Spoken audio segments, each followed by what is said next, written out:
ये मुफ्ती आज़म हिंद वाला है, ये आला हज़रत वाला है, ये सच्चा सुन्नी सही अकीदा मुसलमान है। इसलिए अब हम डंके की चोट पर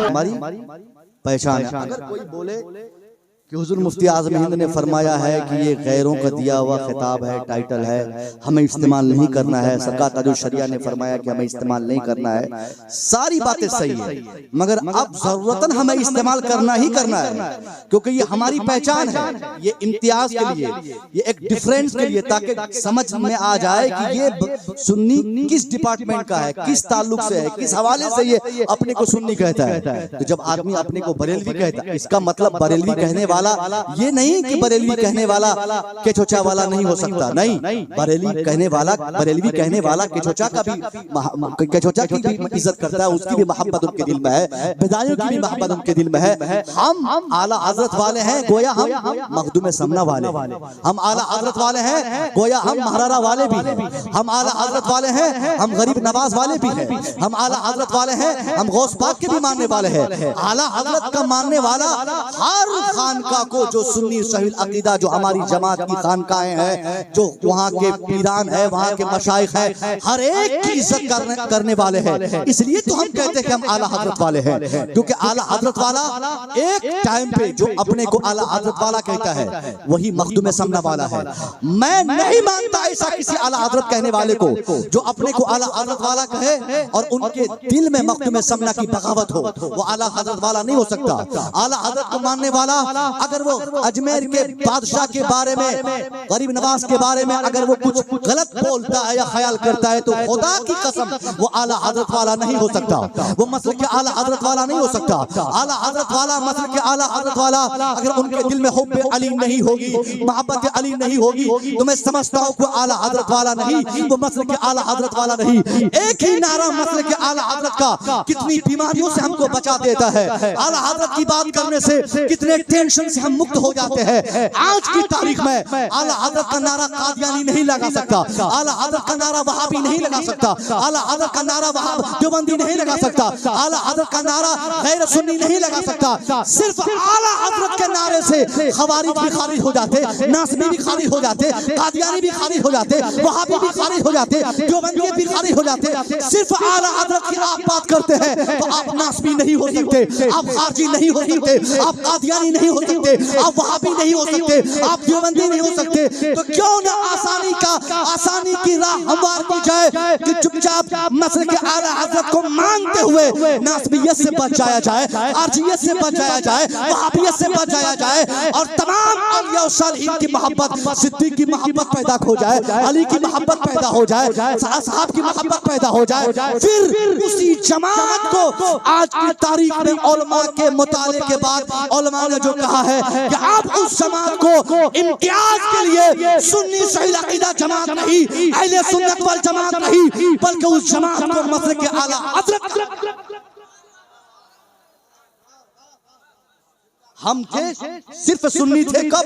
जब वहाबी नहीं था तब हम सिर्फ सुन्नी थे, जब कादियानी नहीं था सिर्फ हम सुन्नी थे, जब हम सुन्नी तब थे जब देवबंदी नहीं था, जब देवबंदी आ गया तो अब सिर्फ हम सुन्नी नहीं रहे, अब हम हनफी नहीं रहे, अब हम हनफी और मसलक नहीं रहे। अगर मसलकी एतबार से देवबंदियों के मुकाबले में हमारे मसलक की जांच की जाएगी, अल्लाह की कसम हम अपने ईमान और अकीदे की मुहाफ़ज़त के लिए अपने को हनफी और मसलक बाद में कहेंगे।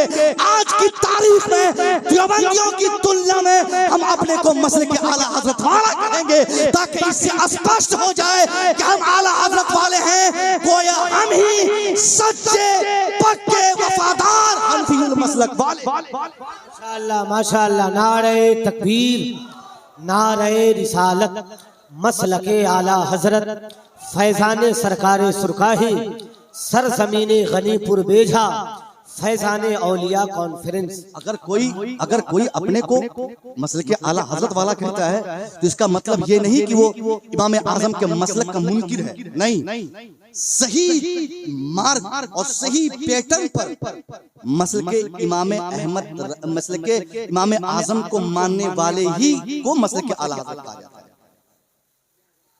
कही ना सुभान अल्लाह। ये अकीदे की बात थी, क्लियर हो गया। अब अकीदा कैसे क्लियर होगा? मैं आज से एक हफ्ता पहले आया था इधर ही इसी जिले में, मेरा आना जरूरी था। मेरे साथ मेरे भाई शहबाज नूरी साहब भी थे। उस जलसे में सुलह कुल्लियत के ऊपर जबरदस्त किसी का खिताब हुआ। सुलह कुल्लियत के हक में नौजवानों को समझाया गया ये जमीन अल्लाह की है। जब अल्लाह अपनी जमीन पर अपने दुश्मनों को चलने देता है तो आप क्यों उसके लिए बोझ बनते हैं? सब जी रहा है, सबको अल्लाह खिला रहा है, सबको सूरज की रोशनी मिल रही है, चांद की चांदनी का फायदा सब उठा रहे हैं, तो फिर आप क्यों तफरीक पैदा करते? ये कितना गलत कॉन्सेप्ट देकर अपने को बड़ा आलिम समझने वाला इंसान देकर चला गया। अब जो लड़के कॉलेज से रिलेटेड हैं उनकी बातों पे कहेंगे वाह क्या खिताब हुआ, ये इक्वलिटी है, ये इस्लाम की खूबसूरती है, ये कह के चला गया। इस्लाम की खूबसूरती इसमें नहीं कि हम सबको मिला दें, इस्लाम की खूबसूरती इसमें नहीं कि हम सुलह कुल्लियत को फरोग दे दें। सुलह कुल्ली किसको बोलते हैं आपको मालूम है? कितने लोगों को मालूम सुलह कुल्लियत? नहीं मालूम। सुलह कुल्ली का मतलब होता है भाई साहब, अभी तो मेरा ड्राइवर जो आया है ना उनको पूछेगा, इससे पहले वाला ड्राइवर था उसको तो मैं निकाल दिया, उसने सुलह कुल्ली को एक बार सुलह कुल्लियत को आइडेंटिफाई किया और बेहतरीन तरीके से बताया। मैं उसकी जब बहाली करवा रहा था अपने साथ, समझ गए, मैं कहा कि तुम देवबंदी हो के बरेलवी हो। उसने जानते क्या कहा? हजरत वो सब हमने जानते हैं, हम सीधा सीधी मुसलमान हैं, ना हम देवबंदी हैं ना हम बरेलवी हैं, हम सीधा सीधे मुसलमान हैं। तो समझिए कि वही सुलह कुल्ली है। अब समझ लीजिए, अब कोई कहता हम नहीं गैर मुस्लिम है ना मुस्लिम, हम इंसान है, तो चला गया ईमान, वो उसने ईमान का इनकार कर दिया। अगर इसमें मैं ना वहाबी हूँ ना मैं सुन्नी हूँ, मैं मुसलमान हूँ, अकीदा खराब हो गया। इसी को अकीदे की खराबी बोलते हैं, इसी को सुलह कुल्लियत बोलते हैं, यानी हर चीज को जायज समझ लेना। ये भी ठीक है, वो भी ठीक है, वो भी ठीक है, नमाज पढ़ने वाला वो भी ठीक, नहीं पढ़ने वाला वो भी ठीक, अल्लाह के बारे में अनाप शनाप अकीदा रखने वाला वो भी ठीक, अच्छा अकीदा रखने वाला वो भी ठीक, नबी मरकर मिट्टी में मिल गए ऐसा कहने वाला भी ठीक, नबी की मोहब्बत की बातें करने वाला वो भी ठीक। अब इस तरह की फिक्र अगर नौजवानों में आएगी, कॉलेज से या गैर मदरसे से जो रिलेटेड मुसलमान होंगे उनका ईमान तो खराब हो रहा है। और 80% आज की तारीख में जो सुलह कुल्लियत बढ़ रही है, इसके बढ़ने की वजह हमारे इस स्टेज से उनको रोकने के लिए सही मार्ग नहीं दिखाया गया। या तो हमने झगड़ा कर लिया स्टेज पे आके,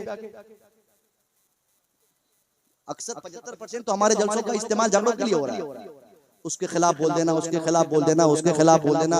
और ये हमारे कैमरा वाले भाई साहब, MS फ्रेश मीडिया वाले भैया, मुख्तार भाई साहब, ये लोग देखते रहते, भाई साहब भी देखते रहते कि कुछ मिल जाए हजरत से, फिर तो एक अच्छा थंबनेल बनेगा, उसके बाद उस थंबनेल में चिपकाया जाएगा, उसके बाद कहा जाएगा कि फलाने साहब ने उसको ये कर दिया, फलाने साहब ने उसको ये कह दिया। बस इसी काम के लिए हमारा जलसा इस्तेमाल होता है। आज का जलसा ऐसा मुस्तमल नहीं होगा, आज के जलसे का इस्तेमाल इस काम के लिए नहीं होगा। मैं आपसे बताता हूँ नौजवानों से, ईमान मजबूत रखिए, अल्लाह के सिवा कोई हमारा खालिक नहीं। अल्लाह ने पैदा किया, इबादत का हक सिर्फ अल्लाह को, सजदे का हक सिर्फ अल्लाह को, इबादत का हकदार सिर्फ अल्लाह है।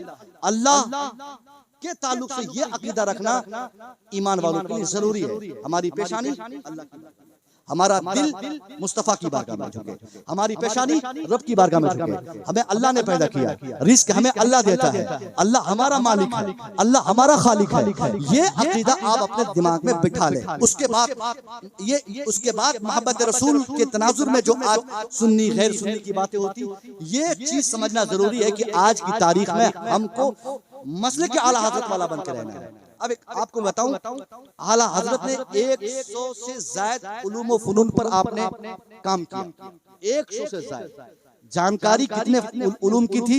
कोई कहते 53, किसी ने कहा 70, किसी ने 100 से ज्यादा बताया। इसका मतलब है कि अभी तक किसी ने डिटरमाइंड नहीं किया, किसी ने गिन के नहीं बताया कि आला हजरत के इतने उलूम पर जानकारी थी, इतने उलूम के आप माहिर थे। आप फलसफा जानते थे, 1 नंबर के फलसफी थे। आप मंतिक भी जानते थे, 1 नंबर के मंतिकी थे। आपको साइंस उलूम में भी महारत थी, 1 नंबर के साइंटिस्ट उस जमाने के। आपके किताबों को पढ़ के हम कह सकते हैं कि आप उस जमाने के साइंटिस्ट थे। आप मुहद्दिस भी थे, आप मुफक्किर भी थे, आप मुफस्सिर भी थे, आप शायर भी थे। मगर फिर भी आज जिस नाम से आला हज़रत को जाना जाता है, कोई ये नहीं कहता मुहद्दिस इमाम अहमद रजा, कोई ये नहीं कहता मुफ्ती इमाम अहमद रजा, कोई ये नहीं कहता शायर इमाम अहमद रजा, कोई ये नहीं कहता मंतिकी इमाम अहमद रजा, कोई नहीं कहता फलसफी इमाम अहमद रजा, कोई नहीं कहता, कोई ये नहीं कहता कि मंतिकी इमाम अहमद रजा। यानी आपके उलूम व फनून के हवाले से आपका प्रचार या आपका तारुफ नहीं किया जाता। मुसव्विर तकरीर करता, ये लोग बोलेंगे मुकर्रिर जो मुसव्विर है उसी की बात कर रहे हैं। यानी हमारे पेशे से हमारा नाम होता है, हमारे काम से हमारी तशहीर होती है, हमारे काम और किरदार से लोग हमको पहचानते हैं कि वो काम करते हैं, वो काम करते हैं। आला हज़रत के पास ये सारे उलूम थे। दुनिया ने ये नहीं कहा मुहद्दिस इमाम अहमद रजा, दुनिया ने ये नहीं कहा शायर इमाम अहमद रजा, दुनिया ने ये नहीं कहा मुफस्सिर इमाम अहमद रजा। हाँ, किसी एक नाम से इमाम अहमद रजा को दुनिया भर में जाना गया, या किसी एक नाम से आपका तारुफ दुनिया ने पेश किया। वो नाम कोई फन नहीं, वो नाम कोई किताब नहीं, वो नाम कोई चैप्टर नहीं, वो नाम अगर कोई नाम किसी वजह से दिया गया, वो सिर्फ मोहब्बत रसूल का मैदान था, वो इश्क रसूल का मैदान था। वफादार रसूल बनकर आला हज़रत ने फलसफा पे काम किया, मोहब्बत रसूल से सरसार होकर आपने शायरी की। इसलिए तमाम उलूम व फनून के मैदान को दुनिया भूल कर आला हज़रत का तारुफ पेश करते हुए आशिकों का इमाम कह के दुनिया ने तारुफ पेश किया। इसको मोहब्बत को हम लोग बोलते हैं ना, आला हज़रत क्यों बोलते हैं? यानी मोहब्बत की बात, मोहब्बत रसूल की अगर बात होती है तो आला हज़रत का नाम आपके जमाने में सरे फरिश्त रहता है, सरे फरिश्त। इसलिए जिस मोहब्बत रसूल में आप जिए, उसी मोहब्बत रसूल के पैगामात आपने अपने मानने वालों को दिए। अब हमारा हक है कि हम उसी मोहब्बत रसूल में सरसार होकर अपनी जिंदगी को तमाम करें। ये हमारे लिए सबसे बेहतरीन कामयाबी की राह होगी। ये 2 पॉइंट मैंने बताए, ईमान और अकीदा। अब तीसरी कामयाबी की जो सीढ़ी है हमारे लिए, वो तीसरी कामयाबी की सीढ़ी वो अमली एतबार से, दुनियावी एतबार से भी जरूरी है। आज की तारीख में ईमान और अकीदे की खराबी ये हमारी नाकामी की एक वजह थी, और हमारी नाकामी की दूसरी वजह क्या है? हमारे बच्चों में जहालत। एक तो बदतमीजी थी, बदअकीदगी थी ही, ईमान की कमजोरी थी ही। ईमान अगर आपका मजबूत हो गया, अब आप आखिरत के लिए अच्छे हो गए। ईमान मजबूत हो गया, अब आपको आखिरत में भलाई मिलेगी। आपने अकीदे दुरुस्त कर लिए, आप इसके सारे बेनिफिट्स मरने के बाद आपको मिलेंगे। मगर इस दुनिया में जहां आप पैदा हुए हैं, जहां आपको इस दुनिया को भी आपको जन्नत बनाना है, इस दुनिया को भी आपको रंगीन करना है, इस दुनिया में भी आपको खुशहाली मिले। अगर आप ये चाहते हैं कि दुनिया की भी सारी बहारें आपको नसीब हो, तो ईमान और अकीदे की हिफाजत के बाद दूसरा सबसे बड़ा काम ये करना है कि आपको अपनी औलाद को जहालत से दूर कर देना है, इस समाज को जहालत से दूर कर देना है। आपको इस माहौल में इल्म के फरोग पे काम करना है, यहाँ पे एजुकेशन लाना है, यहाँ पे फरोग तालीम के लिए काम करना है। साल भर में जितने पैसे जहाँ खर्च होते हैं वो तो होके रहेंगे, मगर सबसे ज्यादा पैसे अगर आपको किसी मैदान में खर्च करना है, वो मैदान सिर्फ तालीम का मैदान हो, वो मैदान सिर्फ एजुकेशन का मैदान हो। आप अगर तालीम पे खर्च करने के लिए अपने आप को आगे बढ़ा देंगे, मैं कसम खा के कह सकता हूँ, जिसका बच्चा पढ़ा लिखा रहेगा, वो बच्चा अपने इल्म की बुनियाद पे अपना ईमान भी कंट्रोल में रखेगा, अपना अकीदा भी बचाएगा, और अपनी दुनिया को भी आबाद करेगा, अपनी आखिरत भी बनाएगा। इल्म क्यों जरूरी है? इल्म क्यों जरूरी है? इल्म कोई कहता है कि नौकरी के लिए। अगर आप में से कोई तैयारी किए हो, एग्जाम दिए हो और फेल हो गए हो, तो आपसे मैं कहता हूँ बच्चे सुनो, पढ़ने का मकसद नौकरी पाना नहीं होता। सिर्फ 2% लोगों को नौकरी मिली इंडिया में, सिर्फ 2%। तो 98% लोग इसको मतलब नाकाम है? नहीं। नौकरी का मतलब पैसा कमाना नहीं, ये इल्म का मतलब पैसा कमाना नहीं, तालीम का मतलब मकान बनाना नहीं, तालीम का मतलब जॉब पाना नहीं। तालीम इसलिए भी हमारे लिए जरूरी है ताकि इससे हमारा ईमान बचे, इससे हमारा अकीदा बचे, इससे हमारी दुनिया भी आबाद हो, इससे हमारी आखिरत भी आबाद हो, इससे हमारी नमाज दुरुस्त हो, इससे हम अल्लाह को पहचान सके, इससे मुस्तफ़ा की तारीख पढ़ सके, इससे मुस्तफ़ा के बायोग्राफी का अध्ययन कर सके, इससे औलिया और सालिहीन की बात जान सके, उनकी जिंदगी पढ़ सके। इसीलिए हम कहते हैं कि तालीम न सिर्फ दुनिया बनाने के लिए बल्कि तालीम आखिरत बनाने के लिए भी जरूरी है, तालीम दुनिया बनाने के लिए भी जरूरी है। और इसी तालीम पे आज की तारीख में सबसे कम काम करने वाले पूरी दुनिया में अगर कोई कौम है तो वो कौम है मुस्लिम। यहाँ जितने बच्चे हैं, अब बेटा क्या पढ़ते हो? पढ़ते हो तो क्या पढ़ते हो? नाजरा, तो क्या करना है? इरादा क्या है? क्या बनना चाहते हो आप अपनी लाइफ में? हाफिज बनना, उसके बाद मस्जिद तरावी काम खत्म, ये ना होगा। हाँ, लेकिन बनाना है। आप बोलो कि मैं हाफिज बनूंगा, हाफिज बनने के बाद फिर किसी कॉलेज में जाऊंगा, हिफ्ज में जो मैंने याद किया, जो कुरान की आयतें मेरे सीने में महफूज हैं, उन आयतों पे मैं रिसर्च करूंगा, फिर टीवी चैनल पे बैठकर कुरान की हक्कानियत के खिलाफ अगर कोई आवाज उठाएगा, उसके सामने बैठकर उनकी आंखों में आंखें डालकर कुरान की आयतें पढ़ कर कुरान से मैं साबित करता रहूंगा कि पूरी दुनिया में किसी किताब ने अगर इंसानियत का रास्ता दिखाया है तो कोई और किताब नहीं, वो सिर्फ कुरान है। हम लोगों ने क्या सुन लिया? कुरान में साइंस आपने सुना है? सुना है? कुरान में फिजिक्स है, सुना है? कुरान में हिस्ट्री है, सुना है? लोग बोलते हैं, हमारे उलमा बताते हैं कि कुरान में इकोनॉमी है, कुरान में साइंस भी है, कुरान में तारीख भी है, कुरान में साहब जोलॉजी भी है, कुरान में बॉटनी भी है, कुरान में मैथमेटिक्स भी है। एक हाफिज को बुला दिया जाए, 1000 हाफिज को बुला दिया जाए और उनसे कहा जाए कि कम से कम 2 आयत पढ़िए आप, 2 आयत, और पढ़ के बताइए कि कौन सी आयत से मैथमेटिक्स। हमारा ईमान है कि है कुरान में, हमारा अकीदा है कि कुरान में साइंस है, कुरान में फिजिक्स है, कुरान में बायोलॉजी है, कुरान में जोलॉजी है, कुरान में बॉटनी है, कुरान में तमाम उलूम व फनून है। मगर हम सिवाय इसके अल्हम्दुलिल्लाह से नास तक तरावी में पढ़ाने के हमने कुछ नहीं सीखा।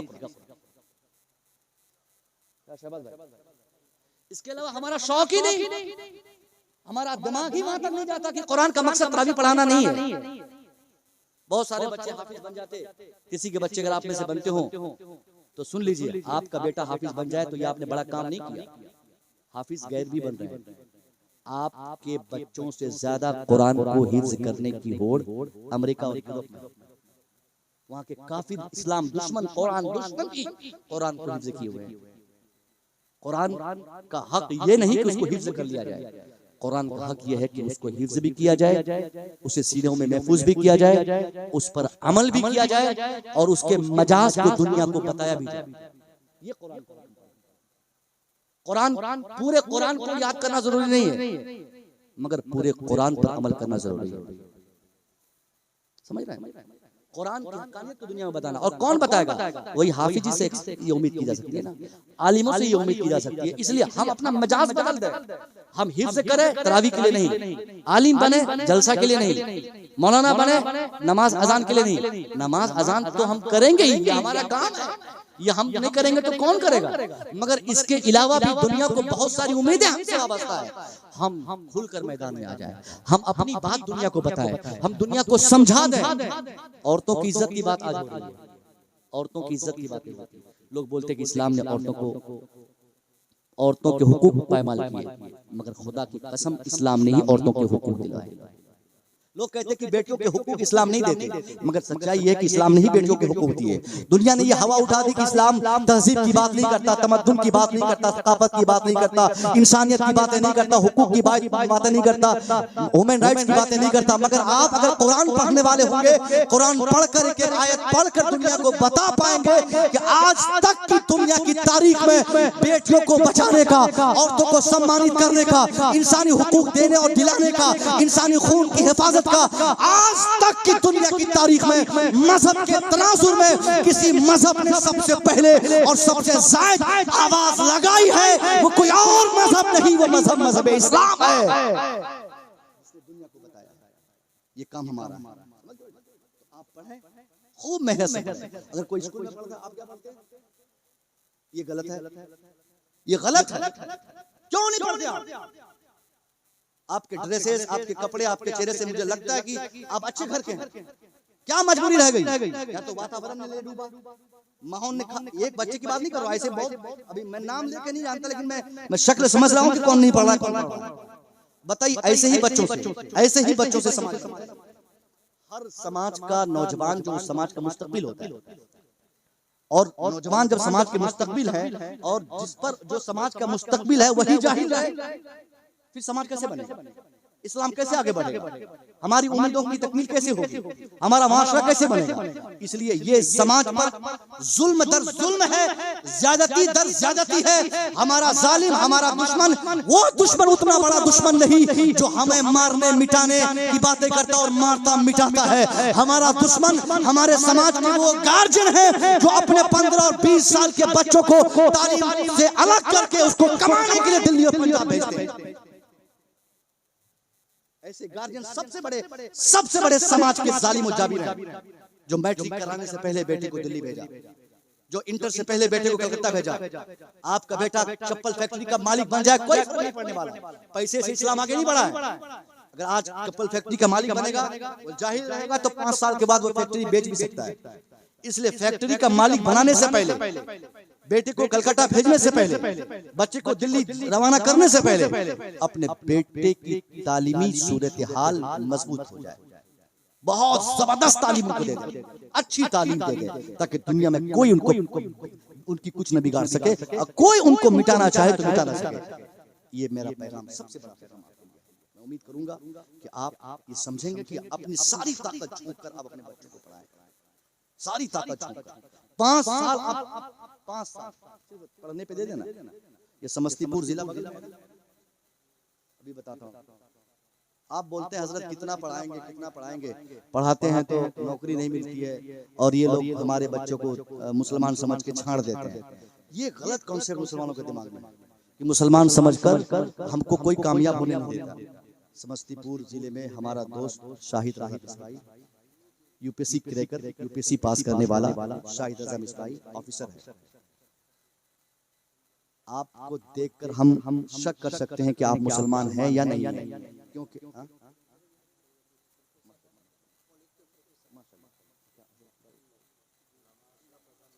अच्छा अशरफ मिश्रा साहब माशाल्लाह, प्रोफेसर साहब हैं माशाल्लाह। तो खैर ये प्रोफेसर साहब, हम +2 के टीचर, हम भी हैं, अभी फिलहाल गए हैं, समझ गए। कुछ क्यों बोलते क्यों नहीं आप? मतलब हम अपनी बात नहीं करते, मगर शाहिद रजा की बात इसलिए हम कर रहे हैं कि आपका ज़हन साफ हो। आपने एक दिमाग में बिठा लिया कि हमारा बेटा पढ़ेगा तो कामयाब नहीं होगा। ये गलत कॉन्सेप्ट है। इल्म एक ऐसी ताकत है जिस ताकत के सामने दुनिया की सारी ताकत फौत हो जाती है। इल्म के आगे कोई ताकत नहीं, कलम के आगे किसी चीज की ताकत काम नहीं आती। शाहिद रजा मिसबाही ऐसे वक्त में यूपीएससी का एग्जाम क्रैक किए थे जिस वक्त हिंदुस्तान आजाद हुआ। अब आप कहिए नई तारीख मैंने सुनी है। हिंदुस्तान आजाद कब हुआ? 2014 में। 14, 15, 16, 17 आजादी के 3 साल के बाद 17 में यूपी भी आजाद हुआ था। उसी 17 में शाहिद भाई फॉर्म भरे यूपीएससी के एग्जाम का। 47 बोलने में क्या गलती है? क्यों बोलेंगे 47? हमको 17 बोलने वाले कहे गुनाह थोड़ी है। हम 17 बोले, 15 बोले, कोई बोले अभी आजाद हुआ, हम अभी बोले। शरीक बात तो है नहीं, जो बोलवाए वो बोले 14, हाँ 14 में आजाद हुआ हिंदुस्तान। चलो ठीक है, मान गए। 14, 15, 16, 17 3 साल के बाद 17 में एग्जाम दिए, 18 में रिजल्ट आया। शाहिद रजा का जब रिजल्ट आया, उस फहरिस्त बनाई गई जहां मोहन का नाम, जहां सोहन का नाम, जहां गीता का नाम, जहां सीता का नाम, जहां रमेश का नाम, जहां गणेश का नाम जिस रेजर की फेहरिस्त में लिखा था, उसी फेहरिस्त में नुमाया तौर पर 5 वक्त नमाज पढ़ने वाला, बरकाती टोपी लगाने वाला, एक मुश्त दाढ़ी रखने वाला आलिम दीन शाहिद रजा मिसबाही का भी नाम शामिल था। यह बात बता दिया शाहिद रजा ने, जो पढ़ेगा वो आगे बढ़ेगा, जो पढ़ेगा उसको तरक्की मिलेगी, जो पढ़ेगा वो एग्जाम क्रैक करेगा। आप भी ईमानदारी से पढ़िए, अपने बच्चों को पढ़ाइए। दुनिया के किसी हाकिम की कुर्सी में वो ताकत नहीं जो आपके बच्चों की मेहनत करने के बाद किसी कंपटीशन में वो बैठे और वो हाकिम आपके बच्चों के नॉलेज को दबा दे, उसके इल्म की ताकत को दबा दे, उसको कमजोर कर दे। नहीं, जो पढ़ेगा वो आगे बढ़ेगा, हुकूमत चाहे जालिम की हो या जाबिर की हो। शाहिद रजा मिसबाही एक दाढ़ी रखा हुआ है, यूट्यूब में देख लीजिएगा आप सर्च करके। आपके बच्चों को देखकर रोड पर हम शक कर सकते हैं कि मुसलमान है कि नहीं है, मगर शाहिद रजा मिसबाही सिर्फ नाम महसूस होता ही पता चलता है कितना बड़ा मुसलमान है। एक होता है ना कि नाम से डाउट होता है, नाम से भी डाउट होता है।